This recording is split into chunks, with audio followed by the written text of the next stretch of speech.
His teachers wrote that George cared more about guitars than geometry, and they were absolutely right. That same year, George met Paul McCartney on a bus. When Paul saw George's guitar, George told him he could play 20 Flight Rock, which was a really tough song. Paul was impressed. Soon after, George auditioned for Paul's band, the Quarrymen. Even though he was just 14 years old, his talent couldn't be ignored. John Lennon didn't want someone so young in the band, but George's skill was undeniable. He became the youngest member of what would become the most famous band in history. But here's where the problems began. From day one, John Lennon treated George more like an annoying little brother than an equal member of the band. The 3-year age gap might not seem like much now, but back then, it was huge. George's ideas were constantly ignored. When he tried to contribute, he was brushed aside. When he suggested new sounds or different ways to play songs, the others acted like he hadn't even spoken. The band went through many name changes before becoming the Beatles.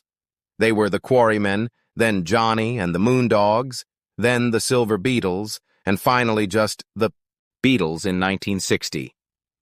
During all these changes, George was always the one pushed to the side. He was talented enough to be in the band, but not respected enough to have a real voice. Then came Hamburg, Germany in 1960. The Beatles were booked to play at a club called the Kaiser Keller. They had to perform 8 hours every single day, stretching songs as long as possible just to fill the time. The club owner demanded they perform like wild animals.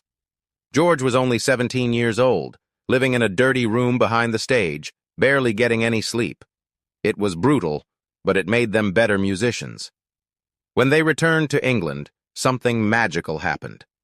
On February 9th, 1964, 73 million Americans tuned in to watch the Beatles perform on The Ed Sullivan Show. That was more than 60% of every television in the country that was turned on that night. It was bigger than Elvis. It launched what people called Beatlemania and changed pop culture forever. But even during this incredible success, George was still being treated unfairly. While John Lennon and Paul McCartney were writing almost every song on every album, George was limited to just 1 or 2 songs per record.